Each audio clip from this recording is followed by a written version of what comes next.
São daqueles que estão servindo, os diáconos, o pessoal que está cuidando lá dos carros no estacionamento, aqueles que estão cuidando das crianças, o pessoal que preparou o cafezinho, o pessoal que recebe os visitantes. Cada um desses que estão servindo ao Senhor, estão glorificando ao Senhor pelo seu serviço, e nós somos edificados como igreja pelo resultado disso. Irmãos, estamos na nossa série no livro de Atos. Vamos abrir Atos capítulo 1, versículos 12 a 26. Atos 1, 12 a 26,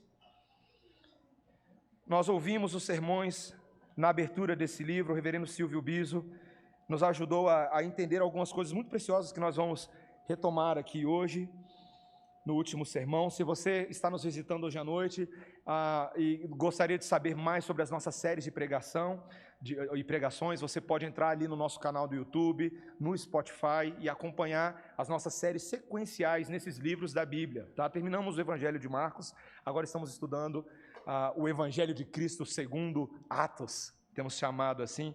Eu peço que você ouça com atenção a leitura desses versículos 12 até o versículo 26. Então voltaram para Jerusalém, do monte chamado Olival, que dista daquela cidade, tanto como a jornada de um sábado. Quando ali entraram, subiram para o cenáculo, onde se reuniam Pedro, João, Tiago, André, Filipe, Tomé, Bartolomeu, Mateus, Tiago, filho de Alfeu, Simão, o Zelote, e Judas, filho de Tiago. Todos estes perseveravam unânimes em oração com as mulheres, com Maria, mãe de Jesus, e com os irmãos dele. Naqueles dias, levantou-se Pedro no meio dos irmãos.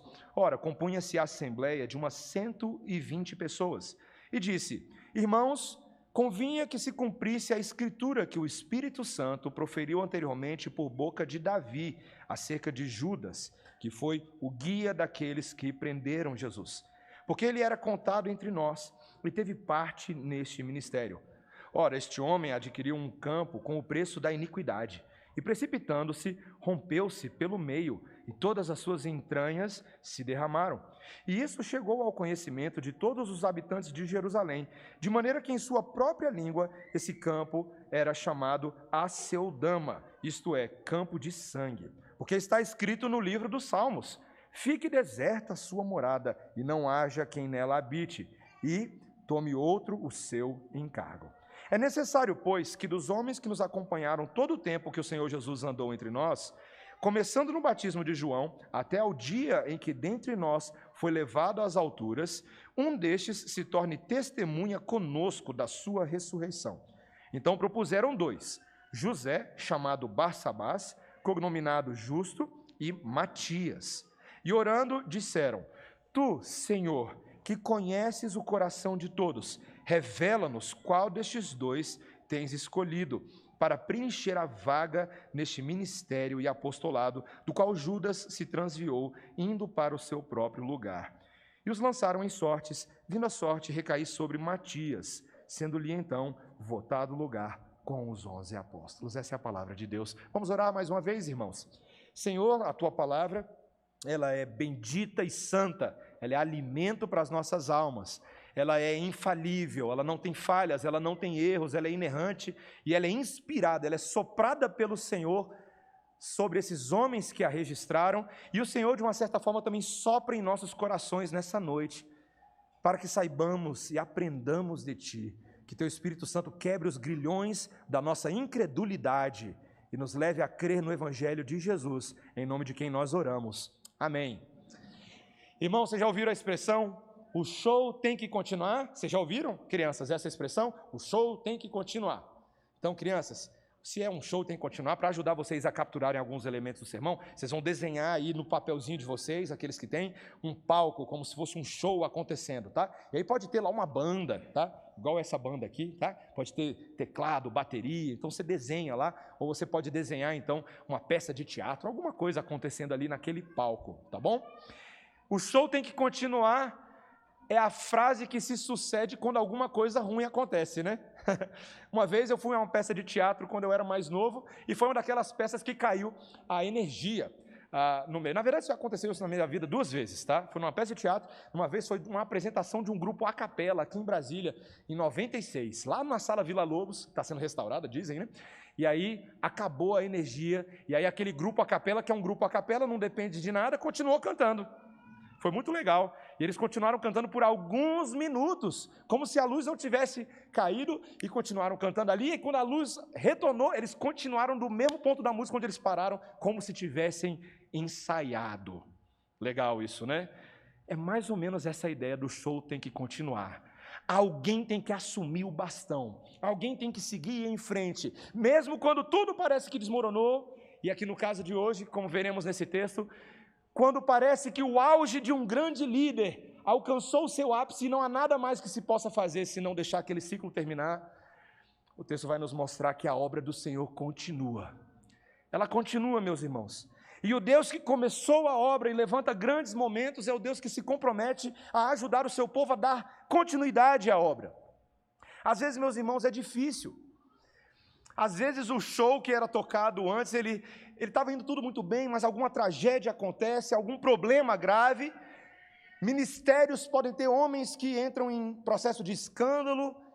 Aquele momento de lua de mel de ministérios podem passar. A obra missionária que está sendo feita com tanta alegria, avivamentos podem chegar ao final.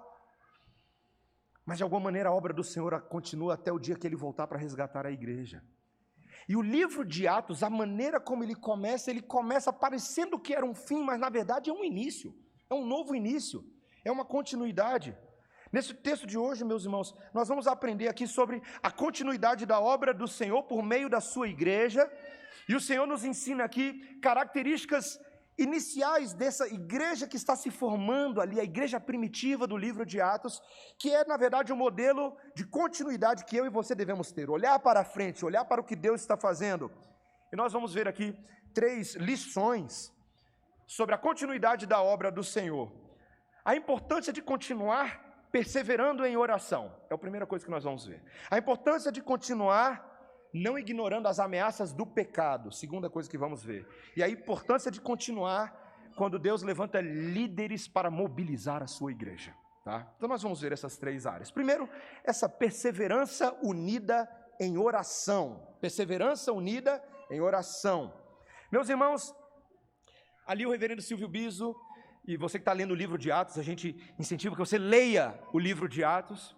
Você tem no início desse livro um dos registros dos momentos mais gloriosos na vida cristã e na história da redenção. O momento em que Jesus subiu aos céus.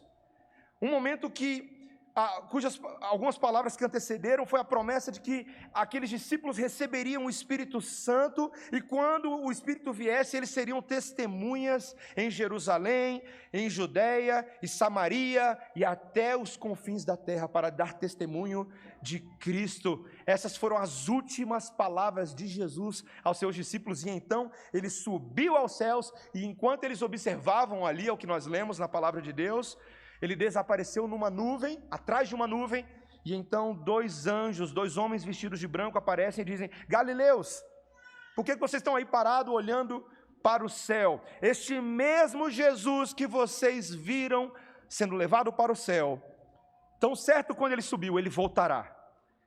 Tão misteriosamente quanto partiu, um dia ele voltará. E ali, naquelas palavras, a continuidade estava sendo estabelecida.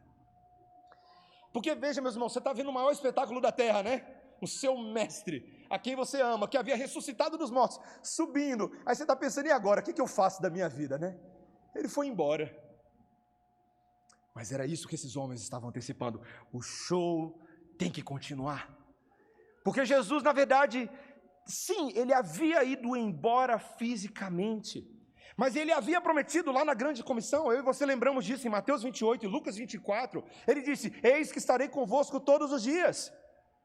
Havia uma promessa, o Espírito viria, e então esses discípulos agora, no versículo 12, veja aí versículo 12, então voltaram para Jerusalém, do monte chamado Olival, e quando eles voltam, o texto faz questão de registrar quem são essas pessoas que estão voltando. No versículo 13 a gente tem a lista, a mesma lista daquele que encontramos lá em Lucas 6, os discípulos que haviam sido chamados por Jesus, estão todos aí, menos um, menos Judas, o Iscariotes, Judas de Iscariotes, aquele que havia traído Jesus. Já vamos falar sobre isso. Mas estão aí, então, os 11, e também há registro das mulheres que estavam acompanhando o ministério de Jesus. Veja o versículo 14, fala das mulheres, fala de Maria, mãe de Jesus, e dos irmãos de Jesus. Ou seja, que informação interessante, né? É bem legal você lembrar que a família de Jesus estava engajada, aquela mesma família que lá em Marcos, num primeiro momento falou, vamos lá pegar Jesus, porque ele está louco, está lá na casa pregando, vamos arrancar ele da casa, ele está maluco. Veja que transformação nessa família, não é? Agora eles estão unidos, o texto nos diz no versículo 14, que todos estes, veja aí versículo 14, todos estes perseveravam unânimes em oração. 3 conceitos aí muito importantes. Primeira coisa, perseveravam. Eles insistiam, eles continuavam, eles sabiam que havia algo que deveria continuar. Segunda palavra, unânimes. Havia uma unidade entre essa equipe de discípulos, uma única forma de pensar, eles estavam buscando uma uniformidade em torno de Cristo, em torno do reino. E qual é o veículo pelo qual eles estão perseverando unânimes? Orando, perseverando unânimes em oração. Meus irmãos, essa é a maneira como eles estão perseverando pelas promessas de Deus. Veja, lá no versículo 4, havia sido dito que eles esperassem pela promessa do Pai. Qual que era essa promessa? Que o Pai enviaria o Espírito Santo. Eles deveriam esperar, mas você percebe que essa espera deles não é uma espera passiva. Eles não estão assim de braço cruzado, meio preguiçosos, assim, sabe? Vamos ver o que vai acontecer aí. Não. Meus irmãos, na Bíblia, esperar não é uma postura de preguiça ou de impaciência, é uma postura ativa de comprometer o nosso espírito com as promessas de Deus, e a oração é um veículo disso. Eles estão aqui, ó, veja, você percebe que isso aqui é um microcosmo do que essa igreja se tornaria alguns dias logo na frente. É o início da igreja primitiva do livro de Atos. E esse início, meus irmãos, é um início de um grupo de vigilantes. Vigilantes, eles estão aprendendo a vigiar, a esperar no Senhor, segundo a própria palavra da promessa que Ele deu. Meus irmãos, como é importante aprendermos a vigiar e a esperar juntos em oração. Eu diria principalmente, se uma igreja quer unidade entre os seus líderes, essa igreja precisa fazer com que os seus líderes orem juntos. Eu estava conversando com um pastor amigo meu, está trabalhando numa igreja nos Estados Unidos, e é uma igreja reformada, de tradição holandesa, e ela é bem parecida com a nossa igreja, com algumas diferenças. E uma dessas diferenças que ele estava explicando para a gente, ele estava me contando outro dia, ele falou assim, Mateus, a gente tem o que se chama de consistório. Eu falei, o que é isso? Ele, por influência da reforma protestante, nós temos ali, na nossa liderança, em vez de ter só o conselho, que é o grupo dos presbíteros, ou só a junta diaconal, que é o grupo dos diáconos, nós temos o consistório, que é quando os conselhos e os diáconos se reúnem para orar. Eu falei, é mesmo? Me conta mais. Ele falou, é o que a gente faz uma vez por mês, no início do mês, nós temos ali uma reunião dos presbíteros com os diáconos, e o objetivo dessa reunião é para que ali, uma vez apresentados os problemas da igreja, as lutas que nós temos passado individualmente, as famílias da igreja, nós possamos juntos nos quebrantar diante do Senhor. Eu falei, uau! Quando o problema se levanta para atribular a igreja, o problema passa a ter um problema. Os líderes da igreja que se levantam para enfrentar um problema. Meus irmãos, se nós queremos que a igreja seja uma igreja de oração, começa conosco, viu, líderes? Pastores, presbíteros, diáconos e lideranças da igreja. Veja, meus irmãos, quantas vezes nós, diante de uma tarefa difícil, veja, e aqui eu estou falando de todos, não só dos líderes, mas diante de uma tarefa difícil, diante de uma decisão importante, um dilema desconcertante da vida, nós rapidamente partimos para o pragmatismo, vamos fazer alguma coisa para resolver isso. Mas quão poucas vezes nós falamos alto lá, vamos primeiro parar juntos e orar por essa questão. Eu estou falando de nós como líderes da igreja, líderes de cada uma das áreas. Vamos supor vocês que trabalham com as crianças da igreja, Vocês que são os professores das crianças, a liderança das crianças, quantas vezes surge lá um problema, uma dinâmica com uma criança mais desobediente, ou enfrentando alguma dificuldade emocional, psicológica, espiritual, ou alguma família que está tendo dificuldade. Quantas vezes a gente vai lá e tenta fazer alguma coisa para resolver o problema, mas a gente não para e fala assim, vamos orar por essa criança.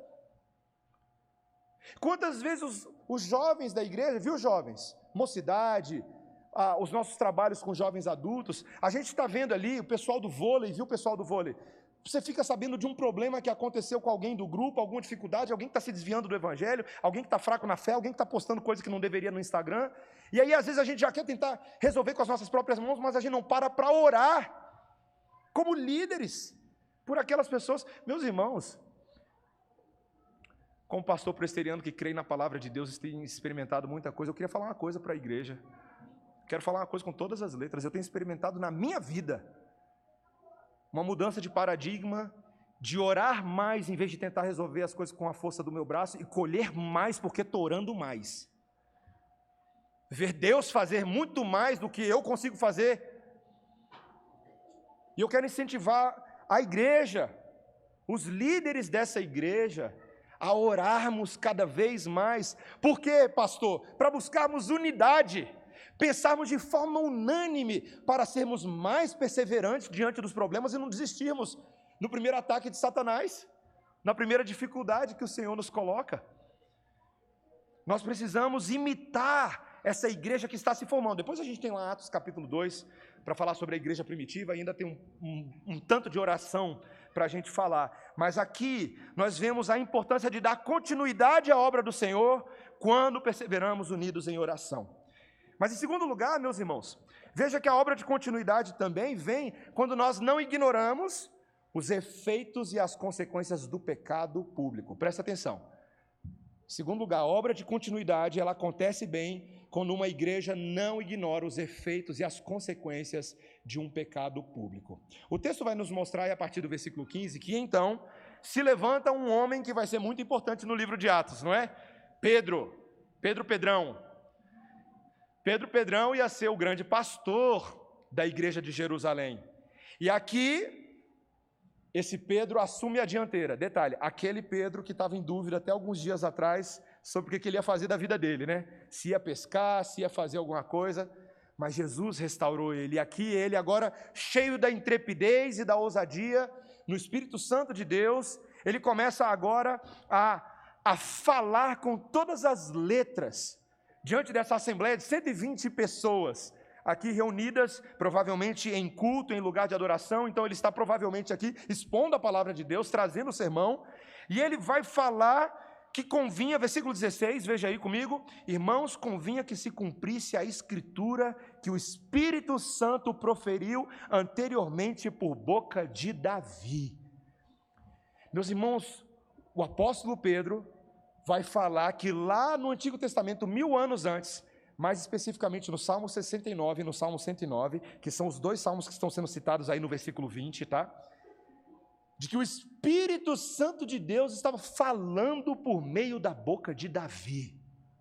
Veja, meus irmãos, o que é interessante aqui é que é o mesmo Espírito Santo que seria dentro em pouco derramado sobre a igreja. Mas veja que ele já estava tendo uma atuação no Antigo Testamento. Qual era a atuação do Espírito Santo no Antigo Testamento?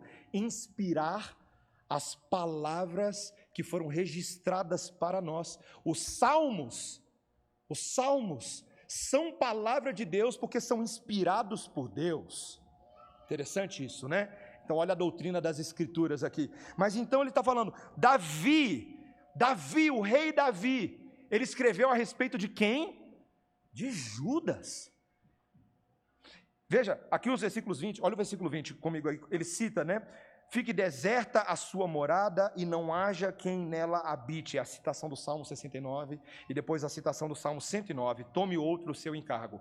Pedro está pelo Espírito Santo revelando, trazendo interpretação de que essas palavras eram a respeito de Judas. Qual Judas? O Iscariote. E meus irmãos, é tão triste o que Pedro passa a relatar aqui, porque veja, no versículo 16, ele diz que esse Judas, olha aí na segunda metade do versículo 16, esse Judas foi o guia daqueles que prenderam a Jesus. A ironia dessas palavras me assusta, porque esse mesmo Judas, de uma certa forma, num certo momento, havia sido um guia de cegos ao levar a pregação do evangelho a pessoas quando ele estava pregando em nome de Jesus, não é? Mas agora ele era um guia de traidores, de corruptos que prenderam Jesus. Ele tinha sido contado entre os discípulos e teve parte nesse ministério, porém foi tomado pela maldade. E o texto diz aí, versículo 18, né, ele começa a relatar, este homem adquiriu um campo. Aqui, meus irmãos, só para a gente lembrar, que esse dinheiro que adquiriu um campo foi uma compra indireta que Judas fez. Não foi Judas que chegou lá e fez uma compra, não. Ele deu 30 moedas para aqueles homens, lembra? E aqueles homens foram lá e compraram um campo, os sacerdotes, esse registro está lá em Mateus 27.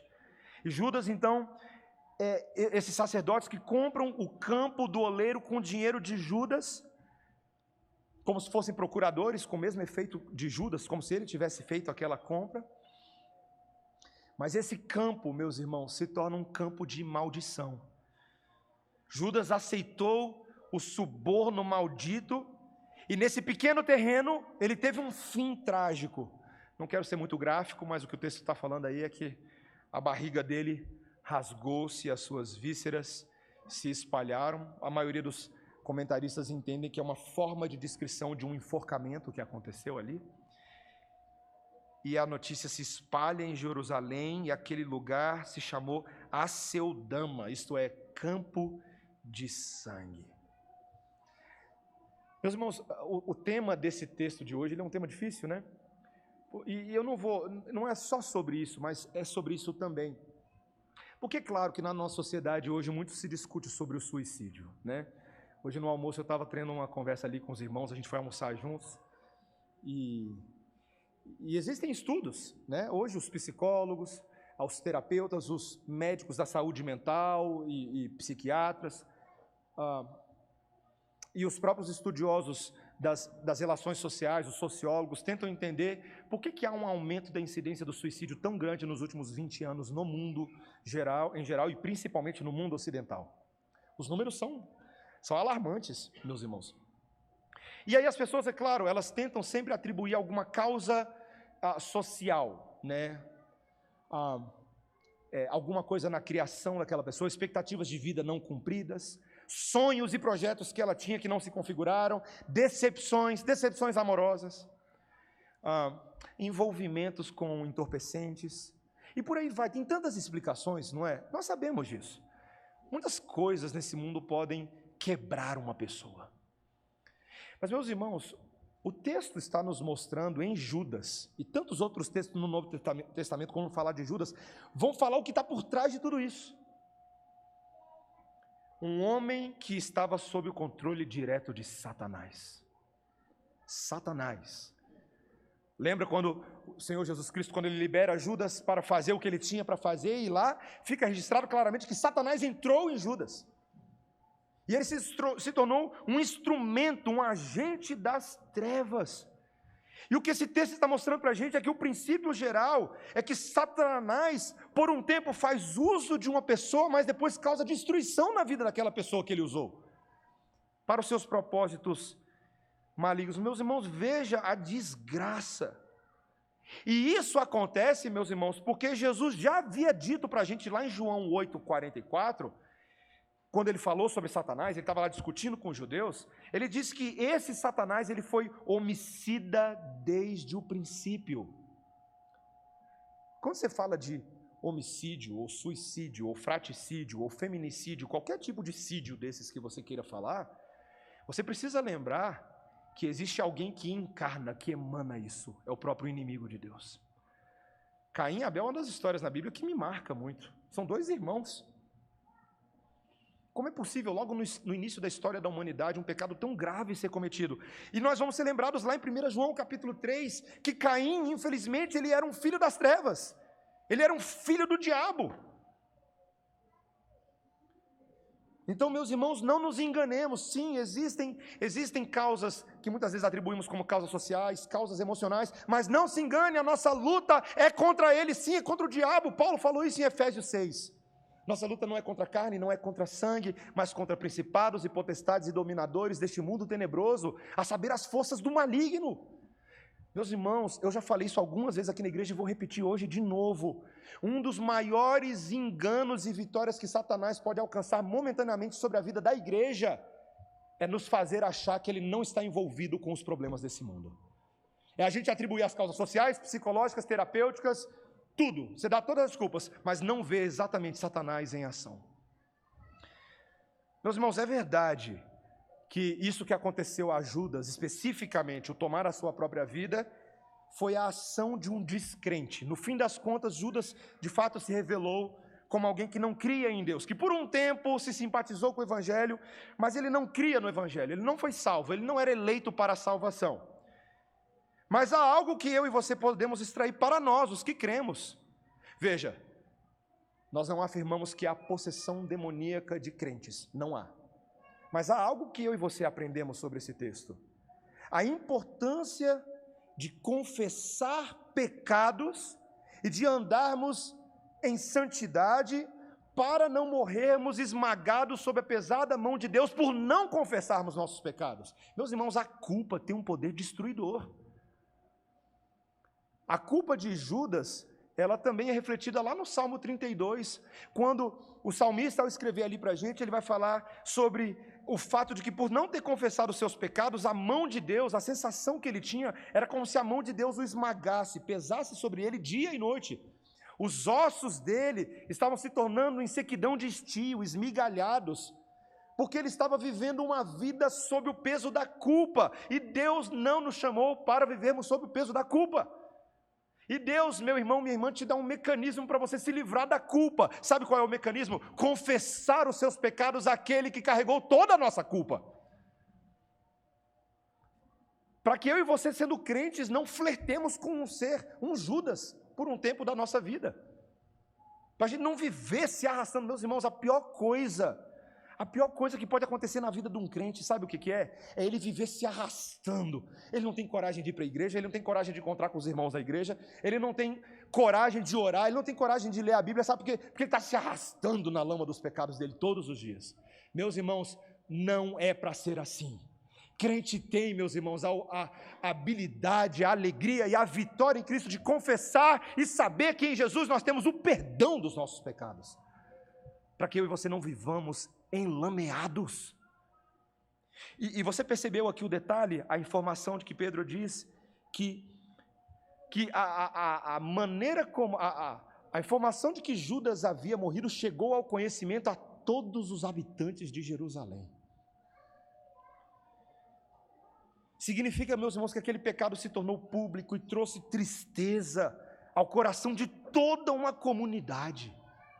Quando eu e você tomamos conhecimento, meus irmãos, de que certos pecados estão alcançando um grande número de pessoas, ou que a vida de uma pessoa está se transviando, isso deve trazer tristeza ao nosso coração, isso deve aumentar o nosso temor a Deus. E aqui eu vou fazer um comentário muito sério, irmãos, porque se até mesmo a alguém que era um discípulo dos 12 de Jesus aconteceu isso, poderia acontecer com qualquer pessoa.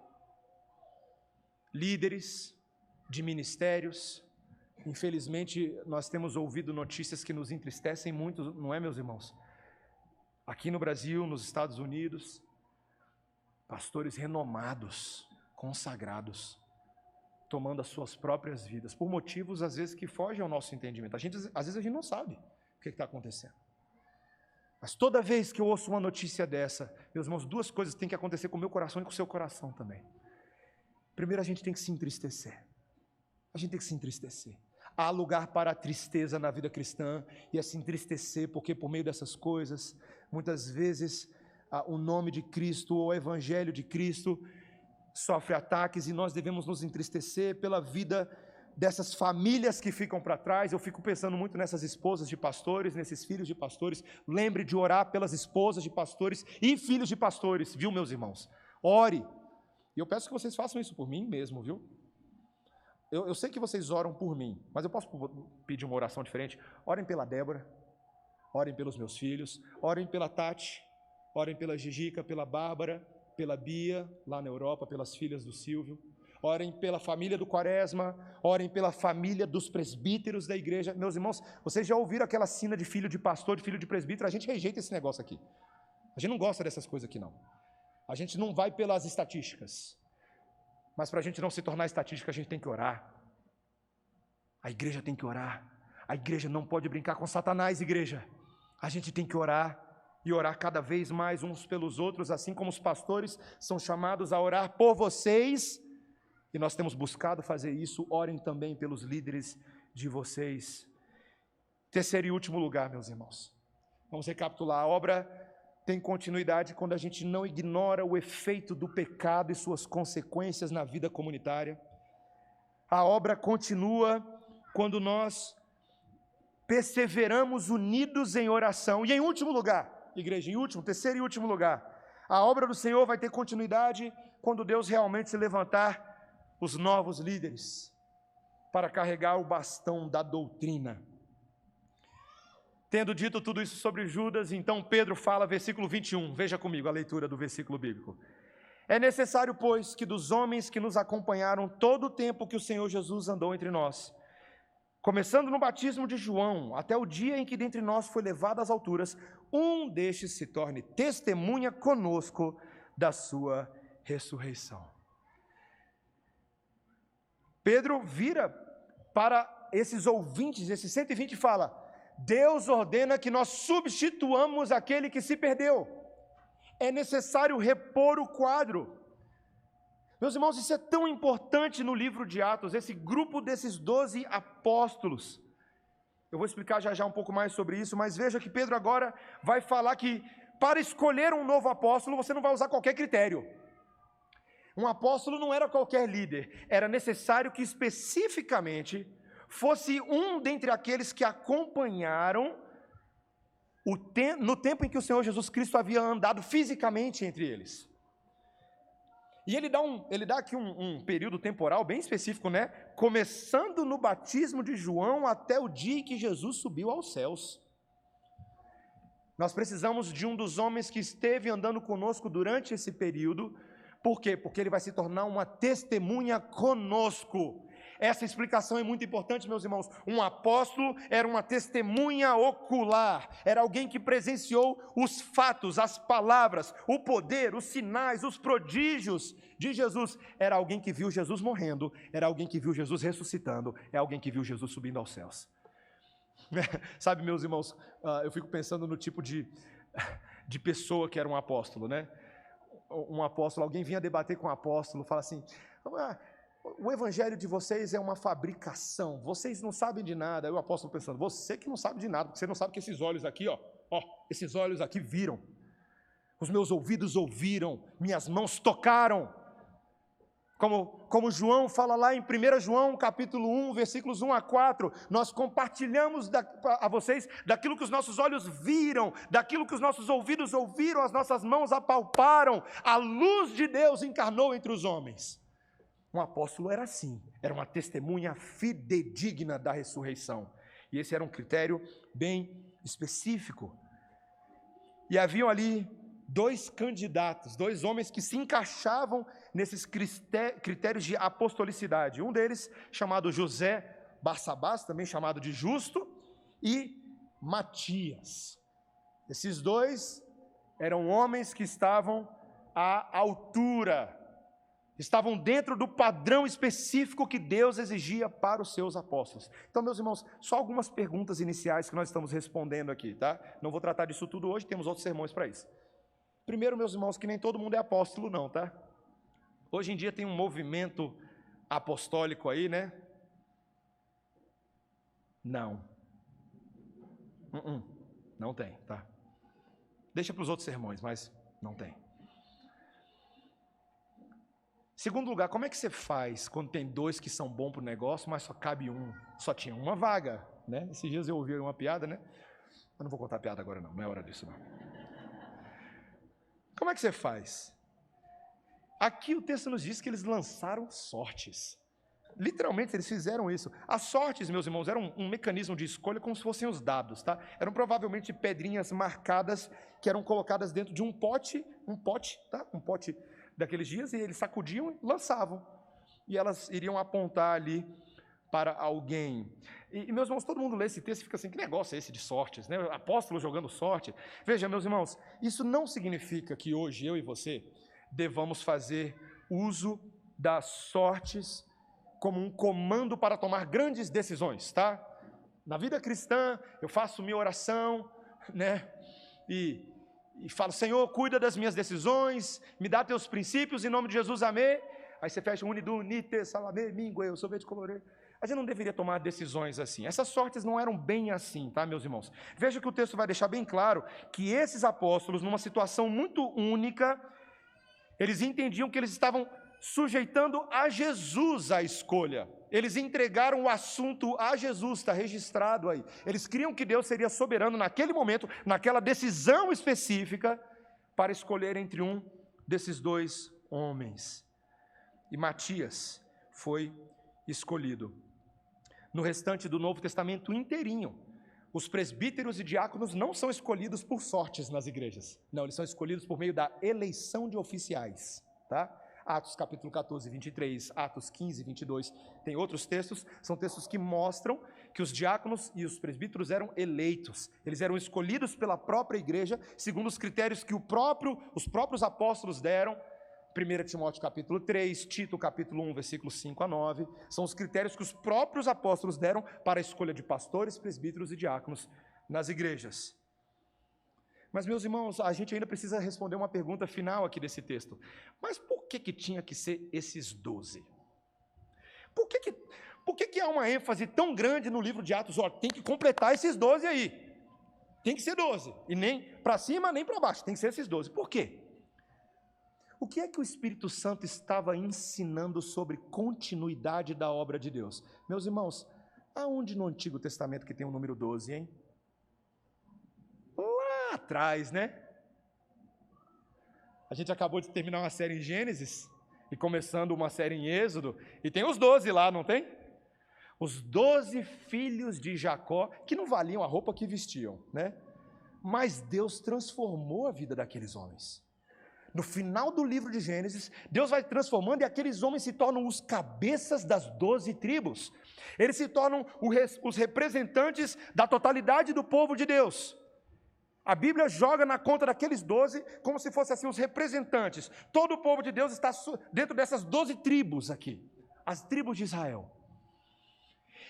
E, meus irmãos, Deus tem o interesse de que nós percebamos a continuidade entre aquilo que Ele começou lá no passado e o que Ele está fazendo hoje. A obra de Jesus, meus irmãos, era a continuidade do início daquela igreja do Antigo Testamento, que agora em Jesus, encontra a sua plena expressão, a sua plenitude. E é fantástico que Jesus, na hora de escolher os seus apóstolos, ele vai lá e escolhe 12 apóstolos. Para que qualquer judeu que estivesse ouvindo a pregação do Evangelho se lembrasse do que Jesus faz. Jesus é o novo Moisés. Jesus é o novo Abraão. Jesus é o novo profeta, sacerdote e rei que faz o que Davi não fez, o que Samuel não fez, o que José não fez, o que Josué não fez. Em Jesus, a igreja está sendo formada. E esses 12 agora, eles representam isso. Assim como os profetas, na antiga aliança, trouxeram a revelação e a palavra de Deus, esses 12 apóstolos são os profetas de uma nova aliança, trazendo o fundamento da igreja, a doutrina, lançando o cimento na raiz. E a igreja está sendo edificada, então, como Paulo fala lá em Efésios capítulo 2, versículos 19 a 22, no fundamento dos profetas e dos apóstolos. Cristo é a pedra angular, e ao redor dessa pedra angular você tem esse fundamento doutrinário. Meus irmãos, que coisa fantástica que Deus esteja por meio do Espírito Santo nos lembrando disso. O show tem que continuar, não é porque o show acabou e está começando um show novo, não. É sempre o mesmo show, Deus está dando um show para a gente, meus irmãos. Ele é poderoso para formar para si um rebanho seu, um povo de propriedade exclusiva sua, que tem em Jesus aquele que por nós morreu e ressuscitou, para nos dar o perdão de pecados e a vida eterna, tem nele o seu líder. Ele é o nosso bom pastor, e ele institui sobre a sua igreja também outros líderes para cuidar do rebanho. E esses líderes trazem a palavra, eles vão continuar a obra, esses apóstolos vão continuar trazendo a revelação de Deus. Suas palavras, seus escritos se tornarão para nós as escrituras inspiradas do Espírito Santo, para que nós saibamos como continuar. Meus irmãos, em outras palavras, Jesus está garantindo a continuidade da herança dos santos,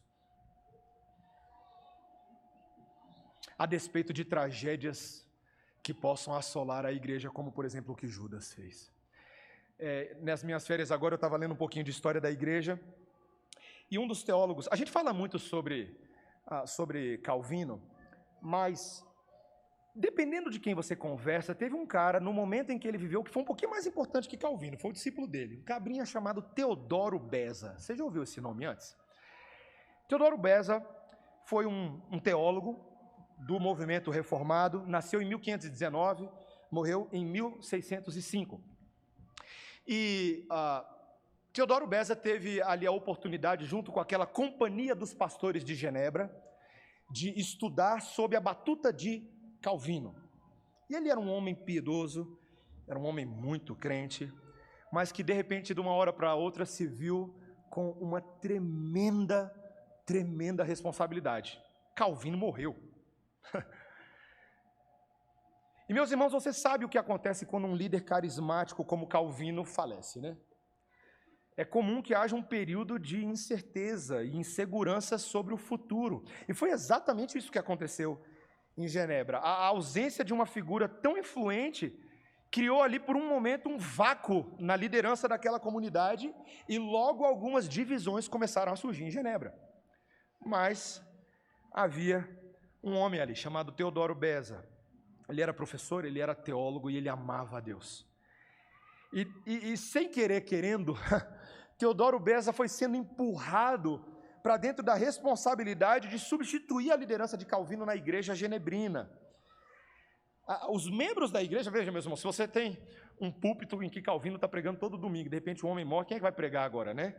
E eles tinham altas expectativas com relação ao próximo pastor. O próximo pastor tinha que ser talentoso igual Calvino, tinha que ser erudito igual Calvino, tinha que ser teologicamente tão profundo igual Calvino. Quem aqui ia conseguir calçar essas botas, hein?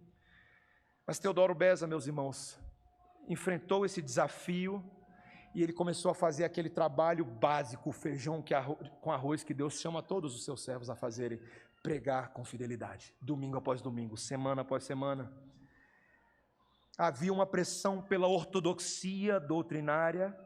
A igreja de Genebra era conhecida por resistir às influências católicas e outras correntes teológicas.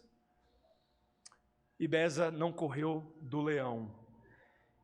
Ele pregou com intrepidez, ele abria a palavra de Deus, ele discipulou aquela igreja, ele começou a trabalhar a doutrina de novo, para que os membros da igreja fossem capazes de dar razão da sua esperança, de defender a fé perante os ataques da igreja. Haviam questões administrativas, haviam grupos sectários, havia oposição de outras facções religiosas que, por inveja e competição, não queriam o avanço do trabalho em Genebra. O governo de Genebra estava enfrentando dificuldades e eram hostis à pregação do evangelho. Mas, meus irmãos, Deus usou a vida de Teodoro Beza. E aí alguém, num determinado momento, teve coragem de perguntar, um dos alunos de Teodoro Beza, numa sala de aula, perguntou assim: professor, como você tem coragem?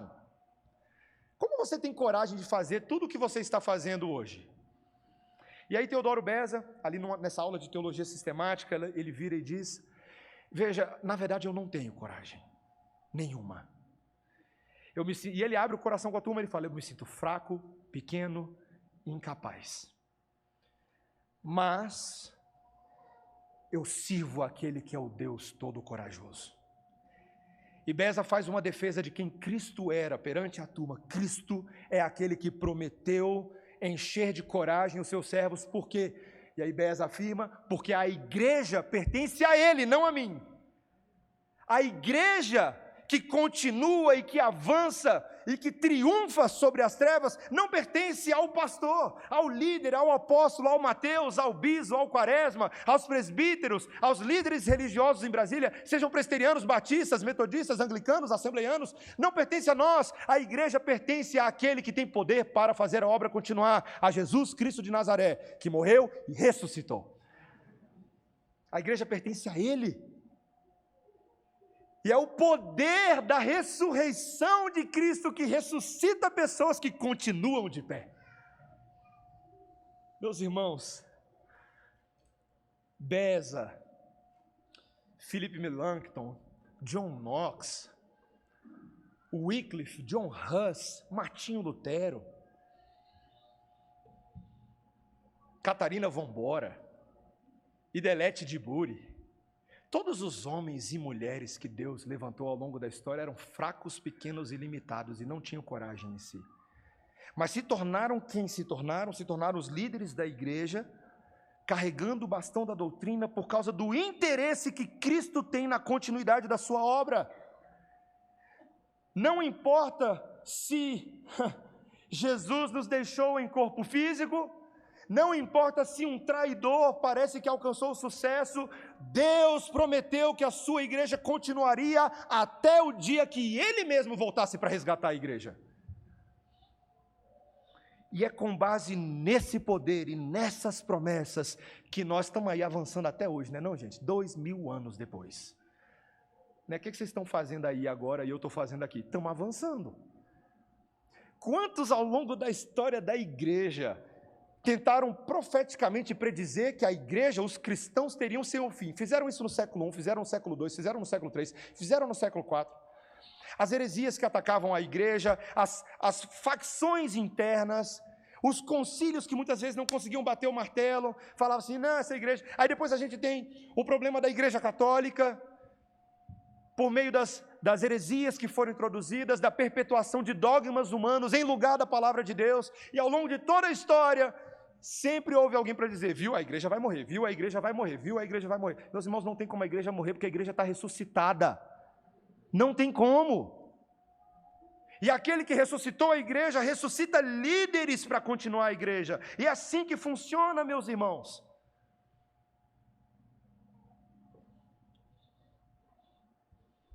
Eu lembro do meu primeiro culto que eu fui pregar como pastor ordenado, em 2014. Tinha acabado de ser ordenado. Eu vou contar um segredinho para vocês aqui hoje, tá?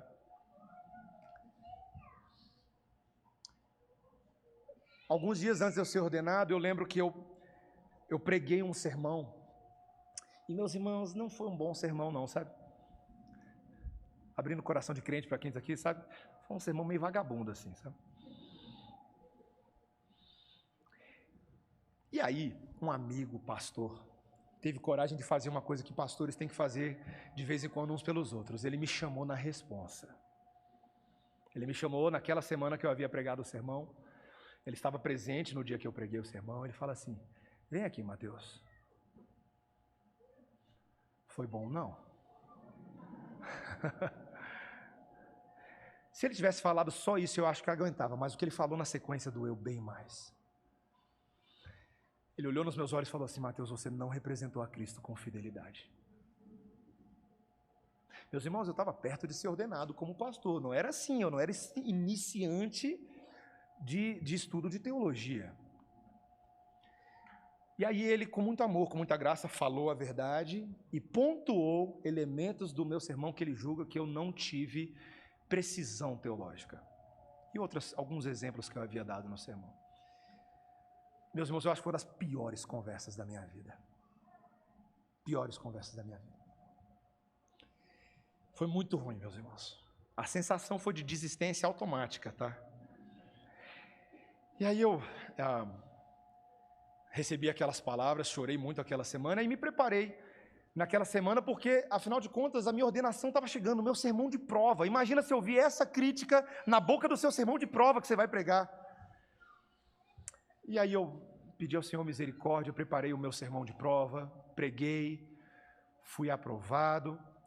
E aí eu lembro que, passado alguns domingos, então eu tive a oportunidade, no início de janeiro de 2015, de pregar o meu primeiro sermão como pastor ordenado. E meus irmãos, eu estava tremendo. Eu estava morrendo de medo. Meus irmãos, eu sou moreninho, pretinho assim, né? Eu estava branco. As minhas articulações doíam. Porque até aquele momento eu ainda estava, eu tinha acabado de ser ordenado, eu estava com medo de exercer o ministério da palavra. Eu falei, eu não sei se eu sou suficiente para essas coisas. Eu estava assim, né? Estava ali terminando a música do louvor e eu estava prestes a subir para o púlpito. E aquele pastor, o mesmo pastor que havia me admoestado, percebendo o meu estado emocional e de nervos, ele chega do meu lado e ele me dá um abraço antes de eu pregar. Ele fala assim no meu ouvido, vai, cara! Você está aqui no poder de Jesus, então prega a Jesus. O mesmo pastor que havia chamado a minha atenção. E ali naqueles dias eu descobri o segredo do ministério pastoral. Eu descobri como é que um pastor pode ser pastor, como um presbítero pode ser presbítero, como um diácono pode ser diácono, e como qualquer pessoa pode ser um líder dentro da comunidade da fé. É em Jesus, por Jesus e para Jesus. A força, o poder e a coragem não estão no servo, estão naquele que chamou o servo e aquele que chamou a serva. Pai, mãe, você é chamado para liderar os seus filhos hoje. Tem horas que você olha para os seus filhos e fala assim, quero não, quero não. É muito difícil, Senhor. Às vezes você está trabalhando em alguma área aqui na igreja e você tem que lidar com um problema de um subalterno, de alguém que está ali trabalhando sobre você e está dando problema e você não quer resolver, não é comigo isso, eu vou jogar lá na conta do pastor, não tem nada a ver com isso aqui não. E a gente quer correr. E aí o Espírito Santo chega no seu ouvido e fala assim, vai, cara! Jesus vai te ajudar. É no poder de Jesus. É Ele que botou você nesse lugar. Ser forte e corajoso, Josué. Ah, Senhor, mas está difícil. Eu não dou conta. É mesmo, Moisés, está difícil? Disse o seu sogro Jetro. Então vamos fazer o seguinte, Moisés. Vamos eleger líderes. Vamos eleger homens que vão ajudar você e nós vamos distribuir esse povo aqui todinho. Vamos dividir em grupos de 10, de 50, de 100, de 500, de 1000. E a gente vai distribuir. E não vai ficar tudo no seu ombro, não. Tem horas que vai ter que ser você que vai levantar a mão mesmo. Você vai ter que botar a mão, mas vai ter gente segurando na esquerda e na direita. Né? Lá que foi composta a música, para a direita, para a esquerda. Eles vão te ajudar. Eles vão te ajudar. Porque o Senhor da igreja conduz a igreja distribuindo o trabalho entre os seus líderes. O sistema presbiteriano é baseado na palavra de Deus, é um sistema conciliar, em que várias pessoas atuam juntos conciliarmente em grupos, tomando decisão. E assim Cristo age neles e por meio deles. Meus irmãos, a igreja do Senhor não para porque Ele continua até hoje levantando homens, levantando mulheres também nas posições para as quais elas são chamadas a atuar. Para provar que o poder do Espírito Santo é maior do que as nossas fraquezas e limitações. E eu pergunto, meu irmão, minha irmã, nesse momento, na sua vida, na forma como você chegou aqui, o show está continuando? Às vezes eu e você nos sentimos protagonistas muito pequenos e incapazes. Mas aí o diretor do espetáculo vira e fala assim, para com isso, o show tem que continuar. Você e eu não fomos trazidos para essa igreja apenas para recebermos do alimento semanal, mas a pergunta é o que você está fazendo com o alimento? Porque se ele está chegando em você, parando em você, não está certo. Mas ele tem que ser através de você para conduzir outros a Cristo. Você é instrumento nas mãos do bom pastor, você é um cajado, você é uma mão condutora, no qual o pastor vai pegando, né, igual aquele vídeo que ficou famoso há um tempo atrás, né, lá do cara na Irlanda, um pastor no meio da pista, assim, né, aí ele vai conduzindo as ovelhas, passando no meio da pista, assim, um pastor de ovelhas, né? Aí uma ovelha cai no buraco, aí ele consegue tirar a ovelha do buraco, aí a ovelha dá um salto e ela cai em outro buraco. Vocês viram esse vídeo, né? Está lá o pastor tirando do primeiro buraco, tirando do segundo buraco, mas outros ajudam ele ali. Todos nós precisamos uns dos outros para pastorearmos a nós mesmos, para aconselharmos uns aos outros. Então você é chamado a cumprir esse trabalho, de continuar carregando o bastão da doutrina junto com essa igreja. Você é chamado para orar pelos seus líderes. Ore pelos seus líderes, para que eles façam isso junto com vocês. E para que nós saibamos reproduzir esse modelo que estamos fazendo aqui, ou tentando fazer. Para que outros olhem as nossas boas obras, como Jesus falou, e nos imitem. A gente tem que buscar fazer isso porque a Bíblia manda. E nós possamos exemplificar, encorajar outros na nossa cidade, no nosso país, nos campos de Deus ao redor desse mundo, como falaremos no mês de agosto inteirinho, para levar o Evangelho a muitos perdidos. Que o Senhor nos capacite, meus irmãos, no poder do Espírito Santo, a cumprirmos esse chamado como igreja. Amém? Vamos orar, irmãos. Senhor Deus, muito obrigado pela Tua palavra nessa noite, que nos faz lembrar que a igreja pertence a Jesus, e Jesus está investido em ajudá-la. É verdade, Senhor, que certos pecados, o escândalo envolvendo líderes ao longo da história da igreja, muitas vezes abalou o ministério de Cristo. Mas ainda assim, Deus é insistente, é resiliente, é perseverante conosco, na postura que devemos ter de esperar em Deus, não uma espera passiva, mas uma espera ativa, orando, vigiando juntos. Senhor, então dá-nos unanimidade em oração, Senhor, é a nossa primeira oração. Dá-nos também, Senhor, sensibilidade quanto às ameaças do pecado, Senhor. Nós que estamos de pé, ou que achamos que estamos de pé, observemos bem para que não caiamos, Senhor. Ajuda a Tua igreja, Senhor, e ajuda-nos a nos entristecermos quando ouvimos notícias de pessoas que estão se desviando, para que intercedamos por elas, para que nos compadeçamos delas e busquemos essas ovelhas perdidas.